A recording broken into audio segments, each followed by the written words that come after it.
ಎಲ್ರಿಗೂ ನಮಸ್ಕಾರ. ದಿನಾಂಕ 11/6/2025ರಂದು ಕರ್ನಾಟಕ ಸರ್ಕಾರದ ಅರಣ್ಯ ಇಲಾಖೆ, ಕರ್ನಾಟಕ ಜೀವವೈವಿಧ್ಯ ಮಂಡಳಿ ಮತ್ತು ಅರಣ್ಯ ಮಹಾವಿದ್ಯಾಲಯ ಪೊನ್ನಂಪೇಟೆ ಇವರ ಸಂಯುಕ್ತಾಶ್ರಯದಲ್ಲಿ ಏರ್ಪಡಿಸಿದ ಜೀವವೈವಿಧ್ಯ ಮತ್ತು ಸಂರಕ್ಷಣಾ ದಿನಾಚರಣೆ ಕುರಿತು ಅಧ್ಯಕ್ಷತೆ ಭಾಷಣದಲ್ಲಿ ಡಾಕ್ಟರ್ ಜಿ.ಎಂ. ದೇವಗಿರಿ ಡೀನ್ ರವರು ತಮ್ಮ ಅಧ್ಯಕ್ಷೀಯ ಭಾಷಣದಲ್ಲಿ ಅಳಿವಿನಂಚಿನಲ್ಲಿರುವ ಸಸ್ಯಗಳು ಮತ್ತು ವನ್ಯಜೀವಿಗಳ ಬಗ್ಗೆ ವಿದ್ಯಾರ್ಥಿಗಳು ತಿಳಿದುಕೊಳ್ಳಬೇಕು ಹಾಗೂ ಅವುಗಳ ಸಂರಕ್ಷಿಸುವ ಪರಿಪಾಠವನ್ನು ಬೆಳೆಸಿಕೊಳ್ಳಬೇಕು ಎಂದು ತಿಳಿಸಿದರು. ಬೇರೆ ಬೇರೆ ದಿನಾಚರಣೆಗಳು ಆಚರಿಸುವಂತೆ ವಿಶ್ವ ಪರಿಸರ ದಿನಾಚರಣೆಯನ್ನು ಆಚರಿಸುತ್ತೇವೆ. ಅದೇ ರೀತಿ ಪ್ರತಿ ವರ್ಷ ಮೇ 22ರಂದು ಅಂತಾರಾಷ್ಟ್ರೀಯ ಜೀವವೈವಿಧ್ಯ ಮತ್ತು ಸಂರಕ್ಷಣಾ ದಿನಾಚರಣೆಯನ್ನು ಕೂಡ ಆಚರಿಸುತ್ತೇವೆ. ಇದರ ಅಂಗವಾಗಿ ಸುಮಾರು 1 ವಾರಗಳ ಕಾಲ ಸಪ್ತಾಹ ಕಾರ್ಯಕ್ರಮಗಳನ್ನು ಅರಣ್ಯ ಇಲಾಖೆ ಹಾಕಿಕೊಂಡು ಸಮಾಜದಲ್ಲಿ ಜಾಗೃತಿಯನ್ನು ಮೂಡಿಸುವ ಪ್ರಯತ್ನವನ್ನು ಮಾಡುತ್ತದೆ. ಇದರ ಥೀಮು ಈ ವರ್ಷ harmony with nature and sustainable development ಎಂದು ರೂಪಿಸಿದೆ. ಅಂದರೆ ಪ್ರಕೃತಿಯ ಜೊತೆಗೆ ಸಹಬಾಳ್ವೆ ಹಾಗೂ ಸುಸ್ಥಿರವಾದ ಅಭಿವೃದ್ಧಿ. ಇದು ಮೊಟ್ಟಮೊದಲ ಬಾರಿಗೆ 1992 ಮೇ 22ರಂದು ಅಂತಾರಾಷ್ಟ್ರೀಯ ಮಟ್ಟದಲ್ಲಿ ಆಚರಿಸಲಾಯಿತು. ಅಂದಿನಿಂದ ಇಂದಿನವರೆಗೆ ಪ್ರತಿ ವರ್ಷ ಮೇ 22ರಂದು ಆಚರಿಸಲಾಗುತ್ತಿದೆ. ಮನುಷ್ಯನಿಗೆ ಆಸೆಗಿಂತ ಅತಿ ಆಸೆ ಜಾಸ್ತಿ. ಹಾಗಾಗಿ ಪ್ರಕೃತಿ ವಿನಾಶಕ್ಕೆ ತಲುಪುತ್ತಿದೆ. ಆದ್ದರಿಂದ ಮುಂದಿನ ಪೀಳಿಗೆಗೆ ಪ್ರಕೃತಿ ಉಳಿಸುವ ಜವಾಬ್ದಾರಿ ನಮ್ಮೆಲ್ಲರ ಮೇಲೆ ಇದೆ. ಎಲ್ಲ ವಿದ್ಯಾರ್ಥಿಗಳು, ರೈತರು ಈ ಪ್ರೇರಣಾದಾಯಕ ಮಾತುಗಳನ್ನು ಆಲಿಸಬೇಕಾಗಿ ಮತ್ತು ವೀಕ್ಷಿಸಬೇಕಾಗಿ ಈ ಮೂಲಕ ಕೋರಿಕೊಳ್ಳುತ್ತೇನೆ. ಎಲ್ರಿಗೂ ನಮಸ್ಕಾರ. ವೇದಿಕೆ ಮೇಲೆ ಉಪಸ್ಥಿತಿರುವ ನನ್ನ ಹಿರಿಯ ಸಹೋದ್ಯೋಗಿಗಳೇ ಹಾಗೂ ಸಹಾಯಕ ಅರಣ್ಯ ಸಂರಕ್ಷಣಾಧಿಕಾರಿ ಮತ್ತು ನಮ್ಮ ಕಾಲೇಜಿನ ಅಲುಮ್ನಾಯ್ ಅಂತ ಶ್ರೀನಿವಾಸ್ ನಾಯಕ್ ಅವರೇ, ಹಾಗೂ ನಮ್ಮದೇ ಇನ್ನೊಬ್ಬ ಅಲುಮ್ನಾಯ್ ಆದಂಥ ವಲಯ ಅರಣ್ಯ ಅಧಿಕಾರಿಯಾದಂಥ ಶ್ರೀ ಮಧುಕುಮಾರ್ ಅವರೇ, ಹಾಗೂ ನಮ್ಮ ಜಿಲ್ಲೆಯ ಬೇರೆ ಕಡೆಯಿಂದ ಬಂದಂಥ ರೈತ ಮಹಿಳೆಯರೇ, ಬಹಿನಿಯರೇ, ಅರಣ್ಯ ಇಲಾಖೆಯ ಇನ್ನಿತರೆ ಸಿಬ್ಬಂದಿ ಅಧಿಕಾರಿಗಳೇ, ಹಾಗೂ ನನ್ನ ನೆಚ್ಚಿನ ವಿದ್ಯಾರ್ಥಿ ಮತ್ತು ನನ್ನ ಈ ಕಾಲೇಜಿನ ಸಿಬ್ಬಂದಿ ವರ್ಗದವರೇ, ಇವತ್ತಿನ ಈ ಕಾರ್ಯಕ್ರಮವನ್ನು ನಮ್ಮ ಶ್ರೀನಿವಾಸ್ ನಾಯಕ್ ಅವರು ಸ್ವಲ್ಪ ದಿನಗಳ ಹಿಂದೆ ಬಂದು, ನಾನು ಇರಲಿಲ್ಲ, ಅವರು ನಮ್ಮ ಡಾಕ್ಟರ್ ಸತೀಶ್ ಅವ್ರ ಜೊತೆ ನಾನು ಡಿಸ್ಕಸ್ ಮಾಡಿ ಈ ರೀತಿ ಒಂದು ಕಾರ್ಯಕ್ರಮವನ್ನು, ಒಂದು ಅವೇರ್ನೆಸ್, ಅರಿವು ಮೂಡಿಸ್ತಕ್ಕಂಥ ವಿದ್ಯಾರ್ಥಿಗಳಿಗೆ ಮುಖ್ಯವಾಗಿ ಮತ್ತು ರೈತರಿಗೆ ಮೂಡಿಸ್ತಕ್ಕಂಥ ಒಂದು ಕಾರ್ಯಕ್ರಮವನ್ನು ಮಾಡ್ತೀವಿ ಅಂತ ಬಂದಾಗ ಸತೀಶ್ ಅವ್ರು ನನ್ನ ಜೊತೆ ಮಾತಾಡಿ ಹೇಳಿದರು, ಸರ್ ಹಿಂಗೆ ಈ ಥರ ಒಂದು ಕಾರ್ಯಕ್ರಮವನ್ನು ಮಾಡ್ಬೇಕು ಅಂದ್ಕೊಂಡಿದ್ದಾರೆ ಅಂತ. ಆವಾಗ ನನಗೆ ಈ ಒಂದು ಏನು ಥೀಮ್ ಅವರು ಹಾಕ್ಕೊಂಡು ಬಂದಿದ್ದರು, ಅಳಿವಿನಂಚಿನಲ್ಲಿರುವ ಅತ್ಯಪರೂಪದ ವಿಶೇಷವಾದ ಸಸ್ಯಗಳ ಮತ್ತು ಪ್ರಾಣಿಗಳನ್ನ ಗುರುತಿಸೋದು ಮತ್ತು ಅವುಗಳ ಸಂರಕ್ಷಣೆಯ ಕುರಿತು ಒಂದು ದಿನದ ಅರಿವು ಕಾರ್ಯಕ್ರಮ. ಇದು ಬಹಳ ಎಸ್ಪೆಷಲಿ ನಮ್ಮ ವಿದ್ಯಾರ್ಥಿಗಳಿಗೆ ಬಹಳ ಸಮಂಜಸವಾದಂಥ ಕಾರ್ಯಕ್ರಮ ಅಂತ ಅನಿಸಿ ನಾನು ಅದಕ್ಕೆ ಒಪ್ಪಿಗೆ ಕೊಟ್ಟು ಇವತ್ತು ನಾವು ಆ ಕಾರ್ಯಕ್ರಮವನ್ನು ನಾವು ಮಾಡ್ತಾಯಿದ್ದೀವಿ. ವಿದ್ಯಾರ್ಥಿಗಳೇ, ತಮಗೆಲ್ಲ ಗೊತ್ತಿರ್ಬೋದು, ವರ್ಷದ ಬೇರೆ ಬೇರೆ ದಿನಗಳಲ್ಲಿ ನಾವು ಬೇರೆ ಬೇರೆ ದಿನಾಚರಣೆಗಳನ್ನ ನಾವು ಆಚರಿಸ್ಕೊಂಡು ಬರ್ತೀವಿ. ಈಗ ರೀಸೆಂಟಾಗಿ ಜೂನ್ 5ಗೆ ವರ್ಲ್ಡ್ ಎನ್ವಿರಾನ್ಮೆಂಟ್ ಡೇಯನ್ನು ಸೆಲೆಬ್ರೇಟ್ ಮಾಡಿದ್ವಿ, ವಿಶ್ವ ಪರಿಸರ ದಿನ. ಅದರ ಅಂಗವಾಗಿ ಔಷಧೀಯ ಸಸ್ಯಗಳನ್ನ ಡಾಕ್ಟರ್ ಜಡೇಗೌಡರು ನಾವಿಲ್ಲಿ ನಮ್ಮ ಕಾಲೇಜಿನಲ್ಲಿ ನೆಟ್ಟು ಅದನ್ನು ಆಚರಿಸಿದ್ದೀವಿ. ಹಾಗೆ March 22 actually international biodiversity day ಅಂತಕ್ಕಂಥದ್ದು ಇದು ಮೇ 22ಕ್ಕೆ ನಾವು ಪ್ರತಿ ವರ್ಷ ಇದನ್ನು ಆಚರಿಸ್ತಾ ಇರ್ತೀವಿ. ಅದರ ಸಪ್ತಾಹದ ಅಂಗವಾಗಿ ವಾರಾಂತ್ಯದಲ್ಲಿ ಅಥವಾ ಪೂರ್ಣ ಒಂದು ವಾರ 10 to 15 ಡೇಸಲ್ಲಿ ಹಲವಾರು ಕಾರ್ಯಕ್ರಮಗಳನ್ನ ನಮ್ಮ ಏನು ಸರ್ಕಾರದ ವತಿಯಿಂದ ಮತ್ತು ಬೇರೆ ಬೇರೆ ಸಂಸ್ಥೆಗಳ ವತಿಯಿಂದ ಕಾರ್ಯಕ್ರಮಗಳನ್ನ ಮಾಡ್ಕೊಂಡು ಬರ್ತಾರೆ. ಇದು ಈ ವರ್ಷದ ಥೀಮ್ ಏನಪ್ಪ ಅಂದರೆ international biodiversity day, IBD. The theme of this year is Harmony with Nature and Sustainable Development ಅಂತ.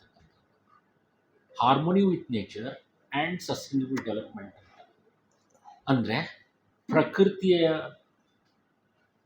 ಜೊತೆಗೆ ಸಹಬಾಳ್ವೆ ಹಾಗೂ ಸುಸ್ಥಿರವಾದಂಥ ಒಂದು ಏನು ಅಭಿವೃದ್ಧಿ ಅಂತಕ್ಕಂಥದ್ದು ಇದು ಮೊಟ್ಟ ಮೊದಲನೇದಾಗಿ 1992ರಲ್ಲಿ ಇದನ್ನು ಮೇ 22ರಂದು ಆಚರಿಸಲಿಕ್ಕೆ ತೀರ್ಮಾನ ಮಾಡಿದರು.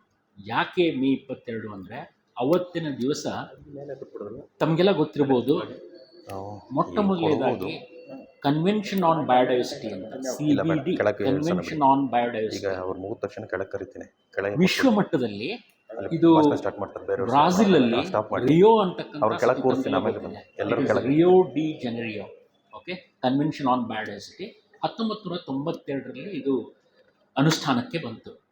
ಆ ಅನುಷ್ಠಾನ ಬಂದು ಅದರ ಒಂದು ಏನು ಆ ಟೆಕ್ಸ್ಟ್ ಆಸ್ ಇಟ್ ಈಸ್ ಎಲ್ಲ ಕಂಟ್ರಿ 192 ಕಂಟ್ರೀಸು ಇದಕ್ಕೆ ಸಿಗ್ನೇಟರಿ ಆಗುತ್ತೆ. 192 ಕಂಟ್ರೀಸು ಈ ಒಂದು ಶೃಂಗಸಭೆಯಲ್ಲಿ ಪಾಲ್ಗೊಂಡು ಅದಕ್ಕೆ ಅಲ್ಲಿರ್ತಕ್ಕಂಥ ಕರಡು ಇದಕ್ಕೆ ಎಲ್ಲರೂ ಸೈನ್ ಹಾಕ್ತಾರೆ. ಆ ಟೆಕ್ಸ್ಟ್ ಅಡಾಪ್ಷನ್ ಆಗುತ್ತೆ. ಅದು ಮೇ 22ಕ್ಕೆ.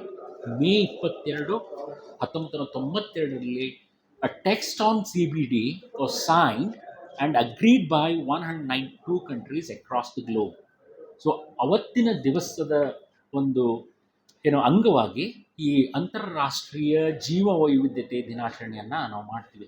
ಸೊ ನೀವು ವಿದ್ಯಾರ್ಥಿಗಳಿಗೆ ಇದು ಆ್ಯಕ್ಚುಲಿ ಈ ವಿಷಯ ತಮಗೆ ಗೊತ್ತಿರಬೇಕು. These are all very important events. So ನನ್ನ ಕೆಲವು ವಿಚಾರಗಳನ್ನ ನಾನು ಅಂದರೆ ಈ ಏನು ಹಾರ್ಮೋನಿ ವಿತ್ ನೇಚರ್ ಅಂತಕ್ಕಂಥ ಒಂದು ಥೀಮಿನ ಬಗ್ಗೆ ನಾನು ಒಂದೆರಡು ಮಾತುಗಳನ್ನ ಹೇಳ್ತೀನಿ. ಹಾಗೆ ಸ್ಪೀಸೀಸ್ ಎಕ್ಸ್ಟಿಂಕ್ಷನ್ಸು ಡೈವರ್ಸಿಟಿ ಬಗ್ಗೆ ಒಂದೆರಡು ನನ್ನ ವಿಚಾರಗಳನ್ನ ತಮ್ಮ ಮುಂದೆ ಹೇಳಲಿಕ್ಕೆ ಇಷ್ಟಪಡ್ತೀನಿ. ಪ್ರಕೃತಿಯ ಜೊತೆಗೆ ಬಾಳ್ವೆ ಅಥವಾ ಪ್ರಕೃತಿಯ ಜೊತೆಗೆ ನಾವು ಹೊಂದ್ಕೊಂಡು ಹೋಗ್ತಕ್ಕಂಥದ್ದು, ಜೀವನ ನಡೆಸ್ತಕ್ಕಂಥದ್ದು ನಮಗೇನು ಹೊಸತಲ್ಲ. ನಮ್ಮ ಭಾರತೀಯ ಸಂಸ್ಕೃತಿಯನ್ನು ನೀವು ನೋಡಿದರೆ, ಭಾರತೀಯ ಒಂದು ಪದ್ಧತಿಗಳನ್ನ ನೋಡಿದರೆ ಯಾವಾಗಲೂ ಪ್ರಕೃತಿಗೆ ಹೊಂದಿಕೊಂಡೇ ಹೋಗ್ತಕ್ಕಂಥ ನಮ್ಮ ಪದ್ಧತಿಗಳು. It is harmony with nature ಅಂತಕ್ಕಂಥದ್ದು ನಮಗೇನು ಹೊಸತಲ್ಲ. ಇದು it is not a new thing for. ನೀವು ಸನಾತನ ಧರ್ಮ, ವೇದ, ಉಪನಿಷತ್ ಕಾಲಗಳಲ್ಲಿ ನೀವು ನೋಡಿರ್ಬೋದು, ಪ್ರಕೃತಿಗೆ, ಮರಕ್ಕೆ ನಾವು ಏನು ಎಷ್ಟೊಂದು ಪ್ರಾಮುಖ್ಯತೆಯನ್ನು ಕೊಟ್ಟಿದ್ದೀವಿ. ನಮಗೇನು ಹೊಸತನ ಅಲ್ಲ.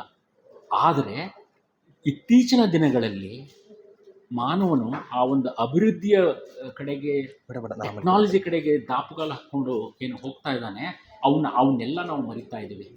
ಆ ಪ್ರಕೃತಿಗೆ ಹೊಂದ್ಕೊಂಡು ಹೋಗ್ತಕ್ಕಂಥದ್ದು living with nature, harmony with ನೇಚರನ್ನು ನಾವು ಮರಿತಾ ಇದ್ವಿ. ಅದಕ್ಕೇ the theme has been brought back. ಅದು ಏನು ನಮ್ಮ ಜನಕ್ಕೆ ಮತ್ತು ಯುವ ಪೀಳಿಗೆಗೆ ಗೊತ್ತಾಗಲಿ ಅನ್ನೋ ಒಂದು ದೃಷ್ಟಿಯಿಂದ. ನೀವೀಗ ವೇದಗಳ ಕಾಲದಲ್ಲಿ ನೋಡಿರ್ಬೋದು ಅಥವಾ ಕೇಳಿರ್ಬೋದು ಅಥವಾ ಓದಿರ್ಬೋದು, ಋಷಿಮುನಿಗಳು ಆ್ಯಕ್ಚುಲಿ ಮೊದಲು ಕಾಡಿಗೆ ಹೋಗ್ತಾಯಿದ್ರು ಆಯಿತಾ, ಏನೋ ತಪಸ್ ಮಾಡಲಿಕ್ಕೆ ಕಾಡಿಗೆ ಹೋಗ್ತಾಯಿದ್ರು. ಯಾಕೆ ಕಾಡಿಗೆ ಹೋಗ್ತಾಯಿದ್ರು ಅಂದರೆ ಅಲ್ಲಿರ್ತಕ್ಕಂಥ ಒಂದು ಪ್ರಶಾಂತವಾದ ವಾತಾವರಣ, ಸ್ವಚ್ಛವಾದ ವಾತಾವರಣ, ಅಲ್ಲಿ ಹಕ್ಕಿಗಳ ಚಿಲಿಪಿಲಿ ಆ ಒಂದು ಏನು ಪ್ಯೂರಿಟಿ ಇರ್ತದಲ್ಲ, ಆ purity will definitely give tranquillity to mind ಅಂತ, ಮನಸ್ಸಿಗೆ ಒಂದು ಶಾಂತತೆ ಮತ್ತು ಚಿತ್ತತೆಯನ್ನು ನೀಡ್ತದೆ ಅನ್ನೋ ದೃಷ್ಟಿಯಿಂದ. ಹಾಗಾಗಿ ಅವಾಗಲೇ ದಂಡಕಾರಣ್ಯಗಳು, ಕಾನನಗಳು ಮತ್ತು ಈಗೇನು ನಾವು ಕೊಡಗಿನಲ್ಲಿರ್ತಕ್ಕಂಥ ಪವಿತ್ರ ವನಗಳು ಅಂತ ನಾವೇನು ಹೇಳ್ತೀವಿ, ಸೇಕ್ರೆಡ್ ಗ್ರೂವ್ಸ್ ಅಂತ ನಾವೇನು ಹೇಳ್ತೀವಿ, ತಾವು ಎಲ್ಲ ಗೊತ್ತಿರ್ಬೋದು ಮಹಿಳೆಯರಿಗೆ. ಪವಿತ್ರ ವನಗಳನ್ನಂತ ನಾವು ಇಲ್ಲಿಗ ಅವನ್ನ ಸಂರಕ್ಷಣೆಯನ್ನು ಮಾಡ್ತಾಯಿದ್ದೀವಿ. ಅವೆಲ್ಲ ಈಗಿನ ಇದರಲ್ಲಿ ಬಂದಿದ್ದಲ್ಲ, 4,000-5,000 ವರ್ಷಗಳ ಹಿಂದಿನಿಂದ ಬಂದಂಥದ್ದು.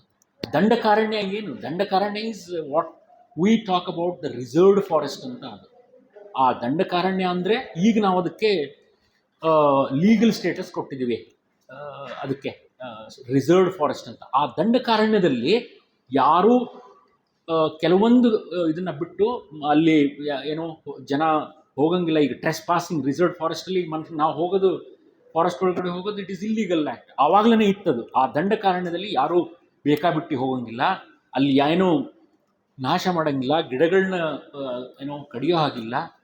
ಆ ಥರನಾದಂಥ ಒಂದು ಏನು ಕ್ರಮ ಇತ್ತು ಆವಾಗ. ನೀವು ಮೊಟ್ಟ ಮೊದಲನೇ ಬಾರಿಗೆ ನಾವೀಗೆಲ್ಲ ಏನು ರೂಲ್ಸು, ಫಾರೆಸ್ಟ್ ಆ್ಯಕ್ಟು, ರೆಗ್ಯುಲೇಷನ್ಸು, ನಾವು ವಿ ಆರ್ ಟಾಕಿಂಗ್ ಅಬೌಟ್ ನಾವು ಫೈನ್ಸ್ ಆ್ಯಂಡ್ ಇದು ಆಯಿತಾ. ಕೌಟಿಲ್ಯನ ಅರ್ಥಶಾಸ್ತ್ರದಲ್ಲಿ 400 BC, ಓಕೆ, ಅರ್ಥಶಾಸ್ತ್ರದಲ್ಲಿ ಅವಾಗಲೇ ಫಾರೆಸ್ಟ್ ಅಫೆನ್ಸಸ್ಗೆ ಆ್ಯಕ್ಚುಲಿ ಏನು ಮಾಡಿದರೆ, ಈಗ ಒಂದು ಕೊಂಬೆ ಕಡಿದ್ರೆ ಎಷ್ಟು, ಮರ ಕಡಿದ್ರೆ ಎಷ್ಟು, ದನಗಳನ್ನ ಕಾಡಿಗೆ ಬಿಟ್ಟರೆ ಎಷ್ಟು ಅನ್ನೋ ಫೈನನ್ನು ಕೌಟಿಲ್ಯನ ಅರ್ಥಶಾಸ್ತ್ರದಲ್ಲಿ ಮೆನ್ಷನ್ ಮಾಡಿದ್ದಾನೆ. ಈಗ ಆಣಾಜ್ ಅಂತ ಹೇಳ್ತಾ ಇದ್ರು. ಭಾಷಣ ಮಾಡ್ತಾರೋರಿಗೆ ಆಣಾಜ್ ಅಂತಂದ್ರೆ ಈಗ ಅವಾಗ ನಿಮಗೆ ಆ್ಯಕ್ಚುಲಿ ಗೊತ್ತಿಲ್ಲ, ಆಣೆ ಅಂದರೆ ಇಟ್ ಈಸ್ ಲೈಕ್ ಪೈಸೆ. ಮರ ಕಡಿದ್ರೆ ಅಥವಾ ರೆಂಬೆ ಕಡಿದ್ರೆ ಇಷ್ಟು ಆಣಾಜ್ ಅಂತ ಅವ ಅಂದರೆ ಅವಾಗಲೇ ನಮ್ಮಲ್ಲಿ ಏನು ಆ ಕಾಡಿನ ಬಗ್ಗೆ, ಅದರ ಪ್ರಾಮುಖ್ಯತೆ ಬಗ್ಗೆ ನಮಗೆ ಅದ್ರ ಗೊತ್ತಿತ್ತು ಅಂತಕ್ಕಂಥದ್ದು. ಈಗ ಇತ್ತೀಚಿನ ದಿನಗಳಲ್ಲಿ ಏನಾಗ್ತಾ ಇದೆ, ದ ಲಾಸ್ ಆಫ್ ಬಯೋಡೈವರ್ಸಿಟಿ, ಜೀವ ವೈವಿಧ್ಯತೆ, ಕಾಡಿನ ಮೇಲೆ ಜನಸಂಖ್ಯೆ ಜಾಸ್ತಿ ಆದ ಹಾಗೆ ಕಾಡಿನ ಮೇಲೆ ಒತ್ತಡ ಜಾಸ್ತಿಯಾಗಿ V are losing a species at a very faster rate. ನಿಮಗೇನಾದರೂ ಆ ಡಾಟಾಬೇಸ್ ಕೊಟ್ಬಿಟ್ರೆ ನಾನು I have got all that. The species extinction rate is 1000 to 10,000 times more than last 50 or 60 years, ಅಥವಾ ಅದಕ್ಕಿಂತ ಹಿಂದ್ಗಡೆ ಮೇ ಬಿ ಸೆಂಚುರಿ ಬ್ಯಾಕ್. ಈಗ ನಾವು 20th or 19th centuries onwards, that's what we call as a industrial revolution ಅಂತ ನಾವೇನು ಹೇಳ್ತೀವಿ. ಆ industrial revolution ನಂತರದ species extinction rate is very very rapid. 1000 to 10,000 times more than the geological times ಅಂತ already ecologist have found out. ಅದರ ಪ್ರಕಾರ ಪ್ರತಿ ವರ್ಷ ನಾವು 1 ರಿಂದ 5 ಸ್ಪೀಸೀಸನ್ನು ಈ ಭೂಮಿಯಿಂದ ಕಳ್ಕೊತಾ ಇದ್ದೀವಿ ನಾವು. The species extinction rate is actually it varies in different regions of the world, but on an average we are losing 1 to 5 species every year. ನೀವು ಲೆಕ್ಕ ಹಾಕಿ. ದಟ್ ಮೀನ್ಸ್ ಟು ಸೇ ಬರ್ತಕ್ಕಂಥ ಮುಂದಿನ ದಿನಗಳಲ್ಲಿ ಇದು ಇನ್ನೂ ಹೆಚ್ಚಿಗೆ ಆಗ್ತದೆ ಅಂತಕ್ಕಂಥದ್ದು ಒಂದು ವಿಜ್ಞಾನಿಗಳ ಪ್ರಕಾರ ಏನೋ ಸಂಶೋಧನೆಯನ್ನು ಮಾಡಿದ್ದಾರೆ. ಹಾಗೆಯೇ ನಾವು ಜೀವ ವೈವಿಧ್ಯತೆ ಅಂತ ನಾವು ಅದನ್ನು ಹೇಳಿದರೆ ನಮಗೆ ಆಶ್ಚರ್ಯ ಆಗ್ತದೆ. ನಾವು ಕೆಲವೊಂದು ಮಂತ್ರಗಳಲ್ಲಿ 7 ಕೋಟಿ ದೇವರು ಅಥವಾ 7 ಕೋಟಿ ಇದನ್ನ ಅಂತ ಹೇಳ್ತಕ್ಕಂಥದ್ದು ನೀವು ಕೇಳಿರ್ಬೋದು. 7 ಕೋಟಿ ಅಂದರೆ ಏನು ಗೊತ್ತಾ? ಅದು ಜೀವ ವೈವಿಧ್ಯತೆ. ಆ್ಯಕ್ಚುಲಿ 7 ಕೋಟಿ ರಾಶಿ ಜಂತುಗಳು ಈ ಭೂಮಿ ಮೇಲೆ ಇದೆ ಅಂತಕ್ಕಂಥದ್ದು ಅದು ನಿಜ. ಯಾಕೆ ಅಂತಂದರೆ ಅವರು 7 ಕೋಟಿ ಅಂತ ಹೇಳಿದ್ದಾರೆ. That is true. ಈಗಿನ ಒಂದು ಅಂದಾಜಿನ ಇದರ ಪ್ರಕಾರ ನಮ್ಮ ಭೂಮಿಯ ಮೇಲೆ ಸುಮಾರು 75 ಲಕ್ಷ ಜೀವರಾಶಿಗಳಿವೆ ಅಂತಕ್ಕಂಥದ್ದು. That is what we call as 7.5 million species exist on planet Earth. ಅದು ಸೂಕ್ಷ್ಮಾಣುವಿನಿಂದ ಹಿಡಿದು ದೊಡ್ಡ ಪ್ರಾಣಿಯವರೆಗೆ. ಬಟ್ ಅದರಲ್ಲಿ ನಾವು ಡಾಕ್ಯುಮೆಂಟ್ ಮಾಡ್ಕೊಂಡಂಥದ್ದು, ನಾವು ಅದ್ರ ಬಗ್ಗೆ ಲಿಸ್ಟ್ ಮಾಡ್ಕೊಂಡಿರ್ತಕ್ಕಂಥದ್ದು it is just 2.5 million species. ಅಂದರೆ 25 ಲಕ್ಷ ಜೀವರಾಶಿಗಳನ್ನ ಮಾತ್ರ ನಾವು ಗುರುತು ಮಾಡಿದ್ದೀವಿ, ಅವನ್ನ ಐಡೆಂಟಿಫೈ ಮಾಡಿದ್ದೀವಿ, ಅವಕ್ಕೆ ಬಾಟ್ನಿಕಲ್ ನೇಮ್ ಕೊಟ್ಟಿದ್ದೀವಿ, ಅವಕ್ಕೆಲ್ಲ ಹೆಸರು ಕೊಟ್ಟಿದ್ದು ಮಾಡಿದ್ವಿ. ಅಂದರೆ ನಮ್ಗೆ ಗೊತ್ತಿಲ್ಲದೆ ಇರತಕ್ಕಂಥದ್ದು ಸುಮಾರು ಇನ್ನೂ 5 ಮಿಲಿಯನ್, ಅಂದರೆ 50 ಲಕ್ಷ ಜೀವರಾಶಿಗಳು ಇನ್ನೂ ನಮ್ಗೆ ಗೊತ್ತೇ ಇಲ್ಲ. ಅದು ಒಂದು ರೀತಿಯಿಂದ ಗೊತ್ತಿರದೆ ಒಳ್ಳೆಯದು.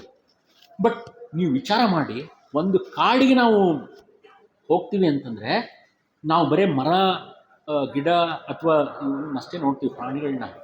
ಅಲ್ಲಿ ಎಷ್ಟೊಂದು ಕೀಟಗಳಿದೆ, ಎಷ್ಟೊಂದು ಬಟರ್ಫ್ಲೈಸ್ ಇದೆ, ಎಷ್ಟೊಂದು ಮೈಕ್ರೋ ಆರ್ಗ್ಯಾನಿಸಮ್ಸ್ ಇದೆ. ನಾವು ಭೂಮಿ ಮೇಲೆ ಅದಕ್ಕೇ ಶ್ಲೋಕ ಕೆಲವೊಂದಲ್ಲಿ ಹೇಳ್ತಾರೆ, ಭೂಮಿ ಮೇಲೆ ನಾವೇನು ಎದ್ದ ತಕ್ಷಣ ಕಾಲಿಡ್ತೀವಲ್ಲ, ಕ್ಷಮಿಸು ಧರಿತ್ರಿ, ಕ್ಷಮಿಸು ತಾಯಿ ಅಂತಕ್ಕಂಥದ್ದನ್ನು ನಾವು ಹೇಳ್ತೀವಿ ಮಂತ್ರದಲ್ಲಿ. ಆ ಕ್ಷಮೆಯನ್ನು ಫಸ್ಟ್ ಭೂಮಿ ತಾಯಿಗೆ ಯಾಚನೆ ಮಾಡಿ ಆಮೇಲೆ ನಾವು ಬೆಡ್ಡಿಂದ ಎದ್ದು ಭೂಮಿ ಮೇಲೆ ಪಾದ. ಯಾಕೆ ಅಂತಂದರೆ ನೀವು ಒಂದು ಕಾಲಿಟ್ಟಾಗ ಕೂಡ ಅಲ್ಲೊಂದು ಯಾವುದೋ ಸಣ್ಣ ಕ್ರಿಮಿಕೀಟನೇ ಇರ್ಬೋದು, ಅಲ್ಲಿ ಯಾವುದೋ ಇರುವೆನೇ ಇರ್ಬೋದು, ಏನೇ ಇರ್ಬೋದು, ಅದನ್ನು ನಾವು ಏನು ನಾಶ ಮಾಡ್ತಾ ಇರ್ತೀವಿ. ಅದಕ್ಕೆ ನನಗೆ ಕ್ಷಮೆ ಇರಲಿ ಅಂತಕ್ಕಂಥದ್ದು. ಸೊ ನೋಡಿ, ನಮ್ಮ ಏನು ಭಾರತೀಯ ಸಂಸ್ಕೃತಿ ಇದೆ, ಇದ್ರ ಬಗ್ಗೆ ಸಾಕಷ್ಟು ನಾವು ಏನು ಒತ್ತು ಕೊಟ್ಟು ಇದ್ರ ಬಗ್ಗೆ ಹೇಳಿದ್ದಾರೆ. ಬಟ್ ಅದು ನಾವು ಈಗ ಅದನ್ನ ಎಲ್ಲ ಮರಿತಾ ಇದ್ದೀವಿ. ಹಾಗಾಗಿನೇ ಈ ಪರಿಸ್ಥಿತಿ. ನೀವು ನಮ್ಮ ಭಾರತದ ನಮ್ಮ ಕೊಡಗಿನ ಅರಣ್ಯ ಪ್ರದೇಶವನ್ನೇ ನೀವು ತಗೊಳ್ರಿ. 19 ನಾವು ಮ್ಯಾಪಿಂಗ್ ಮಾಡಿದ್ದೀವಿ ಈಗ. ಸುಮಾರು 40 ವರ್ಷದ ಹಿಂದೆ ನಮ್ಮ ಕೊಡಗು ಹೇಗಿತ್ತು, ಈಗ ಹೇಗಾಗಿದೆ ಅಂತ ಸ್ಯಾಟಲೈಟ್ ಇಮೇಜಸ್ ತೊಗೊಂಡು ಸುಮಾರು 30% ಅರಣ್ಯ ಅಂತಕ್ಕಂಥದ್ದು ಎನ್ಕ್ರೋಚ್ಮೆಂಟ್ ಆಗಿದೆ. ಹಾಗೆಯೇ ಅರಣ್ಯದಲ್ಲಿ ನಾವು ಏನು ಅರಣ್ಯ ರಿಸರ್ವ್ಡ್ ಫಾರೆಸ್ಟ್ ಅಂತ ಹೇಳ್ತೀವಿ, ಆ ಅರಣ್ಯ ರಿಸರ್ವ್ಡ್ ಫಾರೆಸ್ಟಲ್ಲಿನೇ ಎಷ್ಟೊಂದು ಟ್ರೀ ಡೆನ್ಸಿಟಿ ಮತ್ತು ಇದು ಕಡಿಮೆ ಆಗಿದೆ. ಕೆಲವೊಂದು ಈಗ ಡಯೋಸ್ಪರಸ್ ಎಬ್ನಮ್ ಅಂತಕ್ಕಂಥ ಸ್ಪೀಸೀಸು, ಮತ್ತು very unique species to Kodagu, ಅಂಥವೆಲ್ಲ ಏನು ಕಾಣ್ತಾನೆ ಇಲ್ಲ ಈಗ. Diospyros ebenum has been smuggled to Kerala like anything. ಈಗ ನಾವು ಮೊದಲು ಕೆಲವೊಂದು 15-20 ವರ್ಷದಿಂದ ನಾವು ಸ್ಟೂಡೆಂಟ್ಸನ್ನು ಕರ್ಕೊಂಡು ಹೋಗುವಾಗ ನಾವು ಸಿಗ್ತಾ ಇದ್ವು. But now I am not finding. White cedar, Dysoxylum malabaricum ಅಂತ, ಬಿಳಿ ದೇವದಾರ ಅಂತ ಹೇಳ್ತೀವಿ. ಬಿಳಿ ದೇವದಾರ ಮರ ಎಲ್ಲಿದೆ ಈಗ? ಯಾವ ಕಾಡಲ್ಲಿನೂ ಇಲ್ಲ. ಎಲ್ಲ ನಾವು ಅವನ್ನ ಎಕ್ಸ್ಪ್ಲಾಯ್ಟ್ ಮಾಡಿಬಿಟ್ಟಿದ್ದೀವಿ, ಎಲ್ಲ ಸ್ಮಗಲ್ ಮಾಡಿ. ನಮ್ಮ ಒಂದು ಅತಿ ಆಸೆ, ನಮ್ಮ ಏನಿದೆ ಆಸೆ ಇರ್ಬೇಕು ಮನುಷ್ಯನಿಗೆ, ಬಟ್ ಅತಿ ಆಸೆ ಇರಬಾರ್ದು ಅಂತಕ್ಕಂಥದ್ದು. ಅದನ್ನೇ ಮಹಾತ್ಮ ಗಾಂಧಿಯವರು ಹೇಳಿದ್ದಾರೆ. ಆ್ಯಕ್ಚುಲಿ ಒನ್ ಶುಡ್ ಹ್ಯಾವ್, ನಮ್ಮ ಭೂಮಿ ಅಂತಕ್ಕಂಥದ್ದು ನಮ್ಮ ಆಸೆಗಳನ್ನ ಕೊಡತಕ್ಕಂಥ ಶಕ್ತಿ ಇದೆ, ಬಟ್ ಅತಿ ಆಸೆಗಲ್ಲ ಅಂತಕ್ಕಂಥದ್ದು. ಸೊ ಹಾಗಾಗಿ ಇವತ್ತಿನ ಒಂದು ಈ ಅರಣ್ಯ ಸಾಮಾಜಿಕ ಏನು ಅರಣ್ಯ ಇಲಾಖೆ ವತಿಯಿಂದ, ಕರ್ನಾಟಕ ಸರ್ಕಾರ ಅರಣ್ಯ ಇಲಾಖೆ ವತಿಯಿಂದ ಇಂಥ ಒಂದು ಕಾರ್ಯಕ್ರಮವನ್ನು ತಮಗೆಲ್ಲರಿಗೂ ಯಾಕೆ ಮಾಡ್ತಾ ಇದ್ದಾರೆ ಅಂತಂದರೆ, ಅದ್ರ ಬಗ್ಗೆ ಸ್ವಲ್ಪ ಅರಿವು ಮೂಡಲಿ. ಹಾಗೆ ನಮ್ಮ ಈಗ ಏನು ಶಿವಕುಮಾರ್ ಅವರು ಹೇಳಿದರು, ಬರೀ ನಾವು ಏನು ಕೇಳಿಬಿಟ್ಟು ಈ ಕಿವಿಯಿಂದ ಕೇಳೋದಲ್ಲ, ನಿಮ್ಮ ಬದ್ಧತೆ ಏನು, ನಿಮ್ಮ ಜವಾಬ್ದಾರಿ ಏನು, ನಾವು ಇದನ್ನು ಸಂರಕ್ಷಣೆ ಮಾಡಲಿಕ್ಕೆ ಅಂತಕ್ಕಂಥ ಚಿಂತನೆಯನ್ನು ಕೂಡ ನೀವು ನಮ್ಮ ಅರಣ್ಯಶಾಸ್ತ್ರದ ವಿದ್ಯಾರ್ಥಿಗಳಾಗಿ ನೀವು ಮಾಡಬೇಕಾಗುತ್ತೆ. ಹಾಗೆ ನಮ್ಮ ಡಾಕ್ಟರ್ ಕೆಂಚಾರೆಡ್ಡಿ ಅವರು ಹೇಳಿದರು ಒಂದು ಕಥೆಯ ಮೂಲಕ, ಅದ್ರ ನೋಡ್ರಿ ಎಷ್ಟು ಅರ್ಥಗರ್ಭಿತವಾಗಿದೆ. ನಾನು ಬೇಕಾದ್ರೆ ನನ್ನ ಜೀವ ಕೊಡ್ತೀನಿ, ನನ್ನ ಸುತ್ತಮುತ್ತ ಇರತಕ್ಕಂಥ ಪ್ರಾಣಿ ಪಕ್ಷಿಗಳು ಕ್ರಿಮಿಕೀಟಗಳು ಸಾಯಬಾರ್ದು, ಅವನ್ನ ಉಳಿಸ್ಬೇಕು ಅಂತಕ್ಕಂಥದ್ದು. ಮನುಷ್ಯನ ಇದನ್ನೇ ಹಾಗೆ. ಮನುಷ್ಯ ಈಗ ನಾನು ಏನೋ ನಿಮಗೆ ಒಂದೇ 2 ನಿಮಿಷದಲ್ಲಿ ಹೇಳಿ ಮುಗಿಸ್ತೀನಿ. ಮನುಷ್ಯ ಅಂತಕ್ಕಂಥದ್ದು ಅದು ಒಂದು ಜೀವಿನೇ, ಅದು ಒಂದು ಜೀವನೇ. ಬಟ್ ಅವನಿಗೆ ಉನ್ನತ ಸ್ಥಾನ ಸಿಕ್ಕಿದೆ. ಆ ಎವಲ್ಯೂಷನರಿ ಪ್ರಾಸೆಸ್ಸಲ್ಲಿ ಅವನಿಗೆ ಉನ್ನತ ಸ್ಥಾನ ಸಿಕ್ಕಿದೆ. ಯಾಕೆ ಸಿಕ್ಕಿದೆ ಅಂದರೆ ಮಾತಾಡಕ್ಕೆ ಬರುತ್ತೆ, ನಾಲಿಗೆ ಇದೆ, ಆಯ್ತಾ, ಬ್ರೈನ್ ಇದೆ, ಯೋಚನೆ ಮಾಡ್ತಕ್ಕಂಥ ಶಕ್ತಿ ಇದೆ. ಮಿಕ್ಕಿದೆಲ್ಲ ಬೇರೆ ಪ್ರಾಣಿ ಬೇರೆ ಸಸ್ಯಗಳಿಗೆ ಹೋಲಿಸಿದ್ರೆ ಎಲ್ಲ ಸೇಮ್. ನನ್ನಲ್ಲಿರ್ತಕ್ಕಂಥ ಜೀನ್ಸು ಮತ್ತು ಅಲ್ಲಿ ಏನು ಗಿಡ ನಿಂತಿದೆಯೋ ಅಥವಾ ಒಂದು ಸಸಿ ಇದೆಯೋ, ಇದು ಇರ್ತಕ್ಕಂಥ ಜೀನ್ಸ್ ಎಲ್ಲ ಸೇಮ್ ಇದೆ. ಈಗ ಒಂದು ಸಂಶೋಧನೆಯ ಪ್ರಕಾರ ಆ್ಯಕ್ಚುಲಿ ಈ ಮಂಗನಿಗೂ ನಮಗೂ ಬರೀ 1% ಅಷ್ಟೇ ಡಿಫ್ರೆನ್ಸು. ಜೆನೆಟಿಕ್ ಕಾನ್ಸ್ಟಿಟ್ಯೂಷನಲ್ಲಿ 1% ಅಷ್ಟೇ ಡಿಫ್ರೆನ್ಸು. ಬಟ್ ಪ್ಲ್ಯಾಂಟ್ಸ್ಗೂ ನಮಗೂ 5% ಜೆನೆಟಿಕ್ ಕಾನ್ಸ್ಟಿಟ್ಯೂಷನಲ್ಲಿ ಅಷ್ಟೇ ಡಿಫ್ರೆನ್ಸು. ಬಟ್ ನಾವು ನೋಡಿ ಎಷ್ಟು ಏನೋ ಹುಷಾರಾಗಿದ್ದೀವಿ, ಆಯಿತಾ, ಎಷ್ಟು ಒಳ್ಳೆಯವರಿದ್ದೇವೆ ನಾವು. ಇರೋಬರೋದೆಲ್ಲನೂ ನಮಗೇನೆ ಬೇಕು, ಆಯಿತಾ. ಕಾಡಿನಲ್ಲಿ ಇರ್ತಕ್ಕಂಥ ಮರ ಬೇಕು, ಮನೆಯಲ್ಲಿ ಸೋಫಾ ಬೇಕು, ಮಿಂಚ್ತಾ ಇರಬೇಕು, ಎಲ್ಲನೂ ಬೇಕು. C, that is what is actually ಆ ಮನುಷ್ಯನಲ್ಲಿ ಆ ಬುದ್ಧಿ ಏನು ಕೊಟ್ಟಿದ್ದಾನಲ್ಲ, ಆ ಕೊಟ್ಟಿರ್ತಕ್ಕಂಥ ಉದ್ದೇಶ ಎವಲ್ಯೂಷನರಿ ಪ್ರಾಸೆಸ್ಸಲ್ಲಿ ಬೇರೆ ಇದೆ. ಏನು ಅಂದರೆ, ನೀನು ಬದುಕು, ನಿನ್ನ ಜೊತೆ ಇರ್ತಕ್ಕಂಥವ್ರನ್ನೂ ನೀನು ಏನು ಬದುಕಲಿಕ್ಕೆ ಬಿಡು ಅಂತಕ್ಕಂಥದ್ದು. ನೆಹರು ಹೇಳಿದ್ದಾರೆ, ಲೀವ್ ಆ್ಯಂಡ್ ಲೆಟ್ ಲೀವ್ ಅಂತ. C, that is the meaning of that. ನೀನು ಬದುಕು, ನಿನ್ನ ಜೊತೆ ಇರ್ತಕ್ಕಂಥದ್ದನ್ನು ಬದುಕಲಿಕ್ಕೆ ಬಿಡು ಅಂತಕ್ಕಂಥದ್ದು. ಅವಕ್ರ ಸಂರಕ್ಷಣೆ ಮಾಡ್ತಕ್ಕಂಥದ್ದು ನಮ್ಮ ಏನು ಜವಾಬ್ದಾರಿ. ಬೇರೆ ಪ್ರಾಣಿಗಳನ್ನ ಈಗ ನಾವು ನಮ್ಮ ಒಂದು ಹಿಂದೂ ಸಂಸ್ಕೃತಿಯಲ್ಲಿ ನಾಗಪ್ಪನಿಗೆ ಏನು ನಾಗರ ಹಾವಿಗೆ ನಾಗರ ಪಂಚಮಿ ದಿವಸ ನಾವು ಹಾಲು ಎರಿತೀವಿ. ಅದನ್ನೇ ಬಸವಣ್ಣವ್ರು ಹೇಳಿದ್ದಾರೆ, ಆಯಿತಾ, ವಚನದ ಮೂಲಕ ಹಾಲು ಎರಿತೀವಿ. ಎಲ್ಲರ ನೋಡ್ರಿ ಒಂದು ಸ್ವಲ್ಪ ನಾಗರ ಹಾವನ್ನ ಕೋಲು ಬಡಿಗೆ ತೊಗೊಂಡು ಹೊಡೆಯಕ್ಕೆ ಹೋಗ್ತೀವಿ. ಸಿ, ನೋಡಿ ಹೆಂಗಿದೆ ಏನು ಐರನಿ ಅಂತ ಹೇಳ್ತಾರೆ ಇದನ್ನು. ಅದು ಏನಕ್ಕೆ ನಾವು ಇದನ್ನು ಮಾಡ್ಕೊಂಡು ಬಂದಿದ್ದೀವಿ ಅಂತಂದರೆ, it is a very sensitive species ಅದು, ಆಯಿತಾ. It is a very sensitive species. ಅದನ್ನು ಸಂರಕ್ಷಣೆ ಮಾಡಬೇಕು ಅನ್ನೋ ದೃಷ್ಟಿಯಿಂದ ಅದಕ್ಕೆ ಹಾಲು ಎರೀರಿ ಅಂತ ಹೇಳಿರೋದು, ಆಯಿತಾ. ಅಲ್ಲಿ ಹುತ್ತಕ್ಕೆ ಹೋಗಿ ಹಾಲು ಎರೆದು ಬಂದು ಕಂಡ ತಕ್ಷಣ ಬಡಗಿ ತೊಗೊಂಡು ಸಾಯಿಸೋದಲ್ಲ, ಅದನ್ನು ಏನು ಉಳಿಸ್ತಕ್ಕಂಥ ಜವಾಬ್ದಾರಿ. ಅಂಥ ಹಲವಾರು ಸೂಕ್ಷ್ಮ ಜೀವಿಗಳಿವೆ.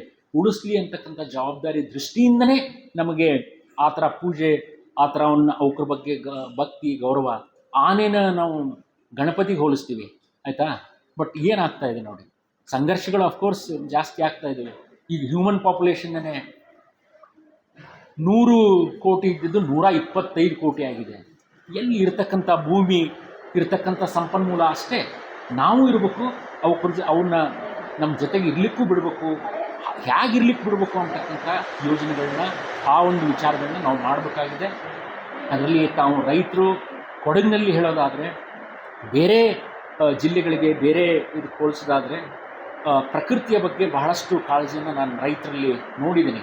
ಈಗ ತೋಟಗಳಿರ್ಬೋದು, ಕಾಫಿ ತೋಟಗಳಿರ್ಬೋದು. ನಾನು ಮೊನ್ನೆ ಮೂಡಿಗೆರೆಗೆ ಹೋಗಿದ್ದೆ. ಮೂಡಿಗೆರೆ ಕಾಫಿ ತೋಟದಲ್ಲಿ ಹೇಗಿದೆ ಅಂತಂದರೆ, ಒಣಗಿದ ಕಡ್ಡಿ ಥರ ಇದೆ, ಸ್ಟ್ರೇಟ್ ಬರೀ ಬೋಲ್ ಅಷ್ಟೇ. ಅದಕ್ಕೆ ಯಾವ ಲೀವ್ಸ್ ಇಲ್ಲ, ಬ್ರ್ಯಾಂಚಸ್ ಇಲ್ಲ, ಏನೂ ಇಲ್ಲ, ಗಿಡ. ಯಾಕಂದರೆ ಅದಕ್ಕೆ ಪರ್ಮಿಷನ್ ಇಲ್ಲ ನೋಡಿ, ಕಟ್ಟಿಂಗ್ ಪರ್ಮಿಷನ್ ಇಲ್ಲ. ಬಟ್ ಅದನ್ನ ಹೆಂಗೆ ಕೊಲ್ಲಬೇಕು ಹಾಗೆ ಅದನ್ನು ಸಾಯಿಸ್ತಾ ಇದ್ದಾರೆ. ಬಟ್ ಹಾಗಿಲ್ಲ ಇಲ್ಲಿ ಕೊಡಗಿನಲ್ಲಿ. ಎಷ್ಟು ಬೇಕೋ ಅಷ್ಟನ್ನೇ ಇದನ್ನು ಮಾಡಿಕೊಂಡು ಆದಷ್ಟು ನೇಟಿವ್ ಸ್ಪೀಸಸನ್ನು ಉಳಿಸ್ಕೊಂಡು ಅವ್ರ ಬಗ್ಗೆ ಕಾಳಜಿಯನ್ನು, ಅದೊಂದು ನನಗೆ ಬಹಳ ಸಂತೋಷ. ಬೇರೆ ಕಡೆ ಅದು ನೋಡಿದರೆ ಇದೇ ರೀತಿ ಬೇರೆ ಭಾಗಗಳಲ್ಲೂ ಕೂಡ ಆಗಿ ಆ ಅರಿವನ್ನು ನಮ್ಮ ಎಸ್ಪೆಷಲಿ ಯುವ ಪೀಳಿಗೆಗೆ, ವಿದ್ಯಾರ್ಥಿಗಳಿಗೆ ಗೊತ್ತಾಗಲಿ ಅನ್ನೋ ದೃಷ್ಟಿಯಿಂದ ಇಂಥ ಒಂದು ಕಾರ್ಯಕ್ರಮವನ್ನು ಹಮ್ಮಿಕೊಂಡಿದ್ದು ಬಹಳ ಒಳ್ಳೆಯ ವಿಚಾರ. ಹಾಗೆಯೇ ನಮ್ಮ ಅಸಿಸ್ಟೆಂಟ್ ಕಾನ್ಸರ್ವೇಟರ್ ಆಫ್ ಫಾರೆಸ್ಟ್ ಅಂತ ಶ್ರೀನಿವಾಸ್ ನಾಯಕ್ ಮತ್ತು ಅವರೆಲ್ಲ ಸಿಬ್ಬಂದಿಯವರಿಗೂ ಕೂಡ ನಾನು ನಮ್ಮ ಈ ಅರಣ್ಯ ಮಹಾವಿದ್ಯಾಲಯನ ಆಯ್ಕೆ ಮಾಡಿಕೊಂಡಿರೋದಕ್ಕೆ ನಾನು ಧನ್ಯವಾದವನ್ನು ಅರ್ಪಿಸ್ತಾ, ಈ ಒಂದು ಅವಕಾಶ ನಮಗಷ್ಟೇ ಅಲ್ಲ, ನಮ್ಮ ವಿದ್ಯಾರ್ಥಿಗಳು ಕೂಡ ನೀವು ಕೊಟ್ಟಿದ್ದೀರಿ. ಈ ರೀತಿಯಾದಂಥ ಹಲವಾರು ಕಾರ್ಯಕ್ರಮಗಳನ್ನ ಅವ್ರ ಜೊತೆಗೂಡಿ, ಅರಣ್ಯ ಇಲಾಖೆಯ ಜೊತೆಗೂಡಿ ನಾವು ಹಲವಾರು ಕಾರ್ಯಕ್ರಮಗಳನ್ನ ನಾವು ಮಾಡಿದ್ದೀವಿ. ಈಗ ಜೂನ್ 12ಕ್ಕೆ ಹರಿದ್ವರ್ಣ ಕಾಡುಗಳು, ಮಳೆ ಕಾಡುಗಳ ಬಗ್ಗೆ ಅಲ್ಲೊಂದು ಕಾರ್ಯಕ್ರಮ ಇದೆ. ಸೊ ಈ ರೀತಿಯ ಕಾರ್ಯಕ್ರಮಗಳು ಆಗಬೇಕು. ಅಂದಾಗ ಮಾತ್ರ ಮನುಷ್ಯನ ತಲೆಗೆ ಸ್ವಲ್ಪ ಹೋಗ್ತದೆ. ಅದರಿಂದ 100ಕ್ಕೆ 100 ಮಾಡೋಕ್ಕಾಗದೇ ಇದ್ದರೆ ಅಟ್ಲೀಸ್ಟ್ 1% ಮಾಡಿದರೆ ಅದು ಎಷ್ಟೋ ಸಹಾಯ ಆಗ್ತದೆ ಅನ್ನೋ ದೃಷ್ಟಿಯಿಂದ ಮಾಡಿದಿರಿ. ಮತ್ತು ಈ ಅವಕಾಶ ಕೊಟ್ಟ ನಮ್ಮೆಲ್ಲರಿಗೂ ವಂದಿಸ್ತಾ ನಾನು 1-2 ಮಾತನ್ನು ಮುಗಿಸ್ತಾ ಇದ್ದೀನಿ. ನಮಸ್ಕಾರ.